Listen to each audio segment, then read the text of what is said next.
शेतकऱ्यांच्या कर्जमाफीच्या वाढीव मागण्यांसाठी आमदार रोहित पवार आज पंढरपुरात अन्नदात्यासाठी अन्नत्याग आंदोलन करणार आहेत। सकाळी 11 वाजता अन्नत्याग आंदोलनाला सुरुवात होईल। मात्र या आंदोलनापूर्वीच जागा बदलण्यावरून प्रशासन आणि रोहित पवार आमने-सामने आलेत। आमदार रोहित पवार यांच्याकडून छत्रपती शिवाजी महाराज चौक येथील जागेवर आंदोलनासाठी मंडप उभारण्यास सुरुवात झाली आहे। मात्र प्रशासनानं या जागेवर परवानगी नाकारली आहे। सध्या अधिक महिना सुरू असल्यानं पंढरपूर नगरीत विठ्ठल दर्शनासाठी देशभरातून हजारो भाविक आणि पर्यटक दाखल होतात। मुख्य चौकात आंदोलन झाल्यास मोठी वाहतूक कोंडी होऊन भाविकांना नाहक त्रास होईल असं कारण पुढे करत प्रशासनानं मुख्य चौकाऐवजी पाठीमागे असलेल्या टिळक स्मारक पटांगणावर आंदोलन करण्याची तयारी दर्शवली आहे। मात्र आमदार रोहित पवार आणि त्यांच्या सहकाऱ्यांनी प्रशासनाचा हा प्रस्ताव धुडकावून लावलाय आणि त्यामुळे पोलीस आणि कार्यकर्त्यांमध्ये आज पंढरपुरात मोठा संघर्ष होण्याची दाट चिन्ह आहेत। दरम्यान विधान परिषद निवडणुकीची आचारसंहिता आणि पंढरपुरातील अधिक मासाच्या गर्दीमुळे लोकांची गैरसोय होईल आणि त्यामुळे रोहित पवारांनी आंदोलनाबाबत विचार करावा असं सोलापूरचे जिल्हाधिकारी एस कार्तिकेयन यांनी म्हटलं आहे।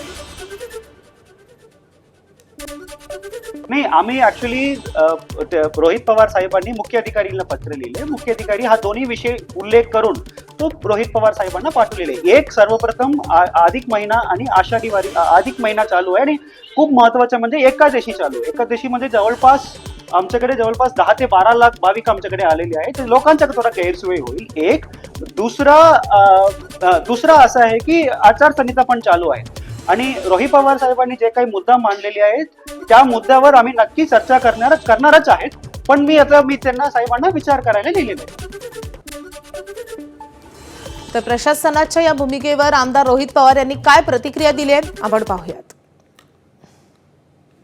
रोहित पवारांची एक पोस्ट आली आहे। विठुरायाची पंढरी सर्व भक्तांसाठी कायम खुली असतानाही सरकार बॅरिकेड्स लावून आमच्या मार्गात असे अडथळे आणण्याचा प्रयत्न करतात। कितीही अडथळे आणले तरी आंदोलन थांबणार नाही। सत्तेचा अहंकार जनतेच्या ताकदीसमोर कधीही टिकत नसतो हे सरकारनं लक्षात ठेवावं। उलट लढणाऱ्याचे हात धरून आणि बोलणाऱ्याचं तोंड दाबून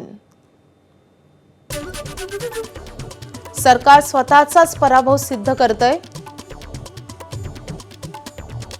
प्रशासनातील सर्वजण आमच्या सोबत आहे हे सरकारनं विसरू नये असं रोहित पवार यांनी म्हटलंय।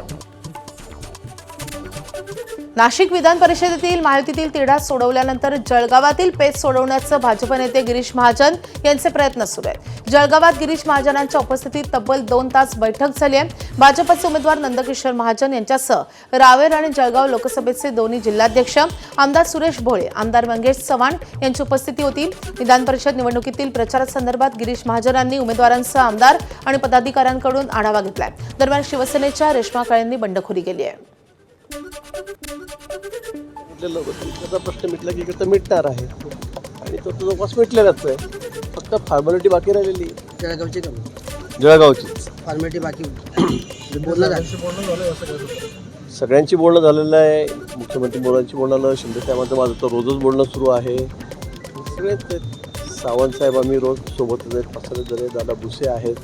उत्तर महाराष्ट्रामध्ये 2 जागा आहेत, जळगाव आणि नाशिक, दोन्ही क्लिअर झालेले आहेत। बातमी आहे अमरावतीमधून। काँग्रेसचे उमेदवार हर्षजित देशमुख हे विधान परिषदेची निवडणूक लढवण्यावर ठाम आहेत। काँग्रेसनं वंचितला पाठिंबा दिला तरी निवडणुकीतून माघार नाही असं हर्षजित देशमुखांनी एबीपी माझाला सांगितलंय।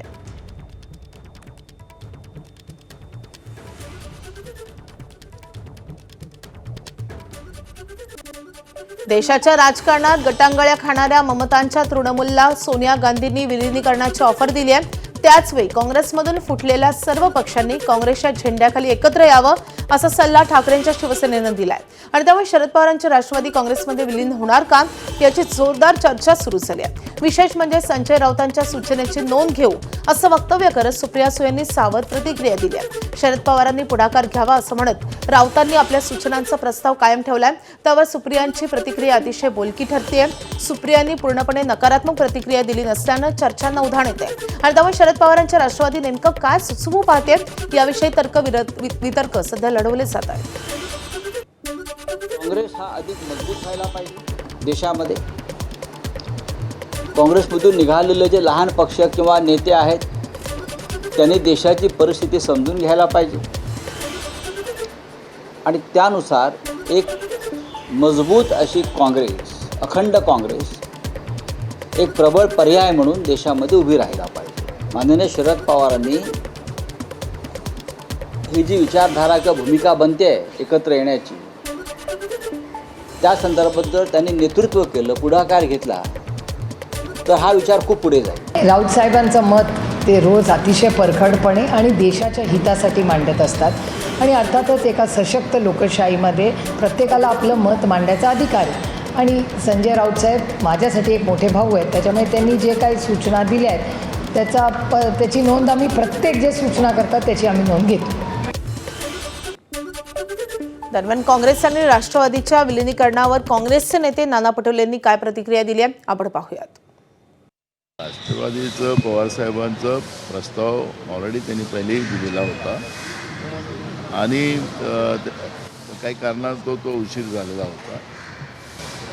आपण मला असं वाटतं की आता जे काही देशातलं राजकारण चाललेलं आहे, देश विकला चाललेला आहे, देशाची संविधानिक व्यवस्था संपत चाललेली आहे, अशा वेळेस मताचं विभाजन जे केलं होते मोठ्या प्रमाणात ते थांबवण्यासाठी आणि देश वाचवण्यासाठी आणि देशाचं संविधान वाचवण्यासाठी जे काही सेक्युलर विचाराचे पक्ष आहेत त्यांनी सगळ्यांनी एकत्रित यावं, अशा पद्धतीची एक प्रक्रिया आता देशपातळीवर सुरू झालेली आहे. मागील वर्षी दिवाळीच्या तोंडावर एसटी कर्मचाऱ्यांचा संप मोडीत काढण्यासाठी जाहीर झालेली 58 कोटी रुपयांची पगारवाढीतील फरकाची रक्कम अजूनही कागदावरच राहिली आहे. घोषणेला 7 महिने उलटून गेले तरी कर्मचाऱ्यांच्या हातात 1 रुपयाही पडलेला नाही. उपमुख्यमंत्री एकनाथ शिंदे यांनी दिवाळीपूर्वी पगारवाढीची घोषणा केली होती, पण तत्कालीन अर्थमंत्री अजित पवारांच्या संमतीविनाच घोषणा केल्यानं शिवसेना आणि राष्ट्रवादीचं श्रेयवादाचं राजकारण रंगलेलं होतं. अजित पवारांच्या मृत्यूनंतर मुख्यमंत्री फडणवीसांकडे अर्थ खातं आले आणि त्यामुळे रखडलेला निधी सुटण्याची अपेक्षा एसटी कर्मचाऱ्यांना होती. पण अर्थ विभागानं ही रक्कम देण्यास पुन्हा एकदा असमर्थता दर्शवली आहे.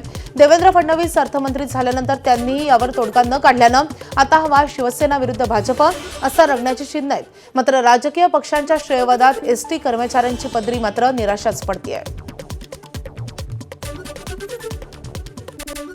लोकलमध्ये सीट मिळवण्याच्या वादातून प्रवाशावर चाकूनं हल्ला करण्यात आलाय.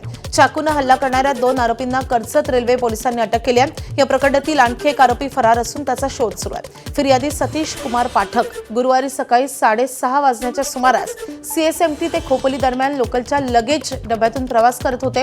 लोकल वांगणी रेल्वे स्थानक पार केल्यानंतर सीटवर बसण्याच्या कारणावरून त्यांचा काही तरुणांशी वाद सुरू झाला. वादाचं रूपांतर हाणामारीत झालं आणि आरोपींनी पाठक यांच्या पोटात धारदार चाकूनं वार करत मारहाण आणि शिवीगाळ केली.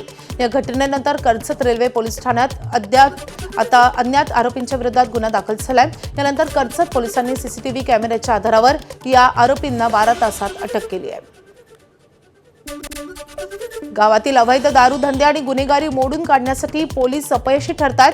तिथे महिलांनी हातात लाठी घेतली आहे की काय जादू होऊ शकते याचे एक उत्तम उदाहरण नागपूर जिल्ह्यातून समोर येत आहे. नागपूरच्या वलनी गावातील रणरागिणींनी एकत्र येत अख्ख्या गावात दारूबंदी घडवून आणली आहे. वलनी गावातील महिलांनी कुणावरही अवलंबून न राहता स्वतःच शक्ती महिला कमांडो दल स्थापन केलाय.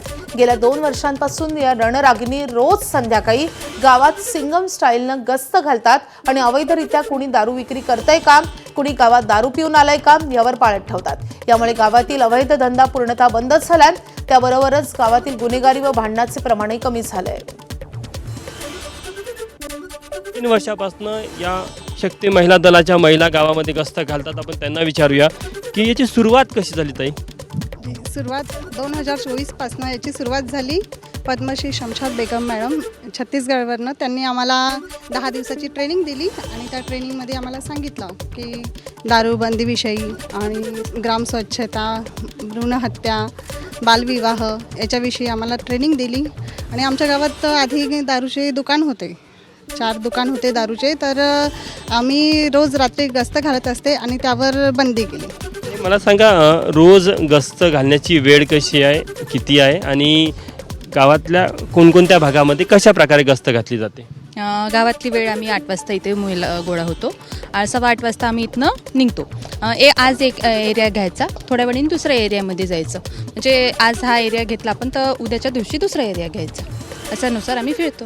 दारू व्यतिरिक्त आणखी कोणत्या गोष्टीवर तुम्ही लक्ष ठेवता? लक्ष म्हणजे आधी जे चौकात मुलं बसायचे ते आता बसत नाही आणि पुष्कळशा गोष्टी म्हणजे अशा अवॉइड झालेल्या आहे, आता त्या पाहायला मिळतात. दर रविवारला ग्राम स्वच्छता अभियान राबवतो, त्यामुळे आता गाव पण स्वच्छ राहतात आणि गावातील मुलं वगैरे म्हणजे तेवढं व्यवस्थित राहतात. कॅमेरामॅन मिथुन आत्मनेसह तुषार कोहळे, ABP माझा, वलनी, नागपूर. शेगाव येथील प्रसिद्ध कचोरी सेंटरवर बुलढाणा अन्न व औषध प्रशासनानं छापा टाकून या कचोरी सेंटरवरील कचोरी बनवण्यासाठी वापरण्यात येणाऱ्या कच्च्या मालाचे नमुने तपासणीसाठी घेतले. अन्न व औषध प्रशासन आयुक्त तुकाराम मुंडे यांच्या आदेशानं राज्यभर भेसळयुक्त खाद्यपदार्थांची तपासणी करण्याची मोहीम हाती घेण्यात आली आहे. त्यानुसार शेगाव येथील कचोरी ही प्रसिद्ध आहे. मग शेगाव येथे आल्यानंतर लाखो भाविक ही कचोरी खातात. मात्र ही कचोरी कशी बनवली जाते, त्यासाठी कोणता कच्चा माल वापरला जातो हे तपासण्यासाठी काल सायंकाळी अचानक अन्न व औषध प्रशासनाचे निरीक्षक गुलाबसिंह वसावे यांच्या नेतृत्वात अचानक छापा टाकून कचोरी बनवण्यासाठीचे साहित्य व त्याचे नमुने घेण्यात आले. तपासणीनंतर या नमुन्यात जर भेसळ आढळून आली तर शेगाव कचोरी सेंटरवर कारवाई करण्यात येईल असंही अन्न व औषध प्रशासनानं सांगितलं आहे. सांगली शहराच्या संजयनगर परिसरातील ST कॉलनीत गोळीबाराच्या घटनेनं संपूर्ण शहर हादरून गेले. 4 ते 5 हल्लेखोरांनी घरात घुसून 13 वर्ष मुलाची गोळ्या झाडून निर्घृणपणे हत्या केली आहे. तो स्थानिक हमाल नेत्याचा नातू असल्याची माहिती आहे. हल्लेखोरांनी थेट घरात घुसून गोळीबार केलाय. या हल्ल्यात त्याचा जागीच मृत्यू झालाय. दुहेरी हत्याकांडानं बदलापूर हादरले. बदलापूर पूर्वेकडच्या जुएली गाव परिसरात एका महिलेची आणि पुरुषाची धारदार शस्त्रानं हत्या झाली आहे. महिला आणि पुरुष ओला कारनं बदलापुरात आले होते. महिलेचं नाव मनीषा भोसले आहे तर ओला चालकाचं नाव ज्योतिबा शिंदे असं आहे. पोलिसांनी दिलेल्या माहितीनुसार आपल्या आईला ओला चालकानं मारलं असा जबाब 3 वर्षाच्या लहान मुलानं दिलाय. तर ओला चालक ज्योतिबा शिंदे याची हत्या कुणी केली याचा तपास सुरू असल्याची माहिती DCP सचिन गोरे यांनी दिली आहे. फॉरेन्सिक पथक घटनास्थळी दाखल झालं असून पुरावे गोळा करण्याचं काम सुरू आहे. या दुहेरी हत्याकांडानं संपूर्ण बदलापूर शहर हादरून गेलं आहे. यांचे एकमेकांशी काय संबंध आहेत किंवा काय कारणाने ते इथं आलेले आहेत या दृष्टीने आपण तपास करत आहोत.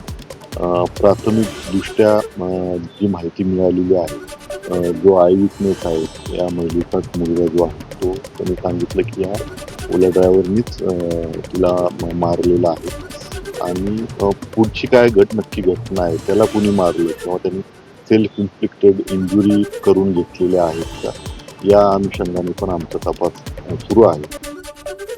मीरा भाईंदरमधील अल्पवयीन मुलीवरील लैंगिक अत्याचार आणि ब्लॅकमेलिंगचं प्रकरण चांगलंच तापलंय. भाजप नगरसेविका अनिता पाटील यांनी मुख्य आरोपींना संरक्षण दिल्याचा आरोप करत त्यांच्यावर सहआरोपी म्हणून गुन्हा दाखल करून अटक करा अशी मागणी शिवसेना महिला आघाडीनं केली आहे. या संदर्भात पोलीस आयुक्त निकेत कौशिक यांना निवेदन देण्यात आलंय. तसंच पीडितेला धमकावणाऱ्या आरोपीवर कठोर कारवाई करा, पीडित कुटुंबाला पोलीस संरक्षण आणि इंटरनेटवरील आक्षेपार्ह व्हिडिओ हटवण्याची मागणी करण्यात आली आहे. दरम्यान परिवहन मंत्री प्रताप सरनाईक यांनी पीडित मुलीच्या शिक्षण आणि पुनर्वसनाची जबाबदारी स्वीकारली आहे. मागण्यांकडे दुर्लक्ष झाल्यास रस्त्यावर उतरू असा इशाराही शिवसेनेनं दिला आहे. त्या मुलीने जवळजवळ 3 वर्षापासून त्या अनिता पाटील मॅडमकडे जाऊन त्यांना वारंवार सांगत होती की मला असं त्रास देतोय, तिला सिगरेटचे चटके दिले जातात, पण हिनी प्रत्येक वेळी टाळी एका हाताने वाजली जात नाही. तिला आपल्या भावाला तिने प्रत्येक वेळा पाठीशी घातलंय, म्हणून तीही सहआरोपी आहे असं आमचं म्हणणं आहे. आणि सहआरोपीला पण अटक झाली पाहिजे, तिच्यावर पण तसाच गुन्हा दाखल झाला पाहिजे आणि तिला अटक होऊन तिच्यावर सर्व कारवाई झाली पाहिजे. आजपासून इंग्लंडमध्ये महिला T20 विश्वचषकाचा थरार रंगणार आहे. या स्पर्धेत एकूण 12 संघ सहभागी झालेत. पहिला सामना यजमान इंग्लंड आणि श्रीलंका यांच्यात होतोय. भारताचा पहिला सामना पारंपरिक प्रतिस्पर्धी पाकिस्तानशी 14 जूनला होणार आहे. 5 जुलैला लॉर्ड्सवर फायनल रंगेल. हा आतापर्यंतचा सर्वात मोठा महिला T20 विश्वचषक असेल. स्पर्धेचा गतविजेता न्यूझीलंड आहे. केविननी 2024 मध्ये पहिल्यांदा विजेतेपद पटकावलं होतं. ऑस्ट्रेलिया 6 ट्रॉफीसह स्पर्धेतील सर्वात यशस्वी संघ आहे. महिलांच्या टीम इंडियानं कधीही T20 विश्वचषक जिंकलेला नाही. मात्र गेल्या वर्षी भारतीय महिला संघानं एकदिवसीय विश्वचषक जिंकलाय आणि त्यामुळे यंदाचा T20 विश्वचषक जिंकण्याच्या इराद्यानं टीम इंडिया मैदानात उतरेल.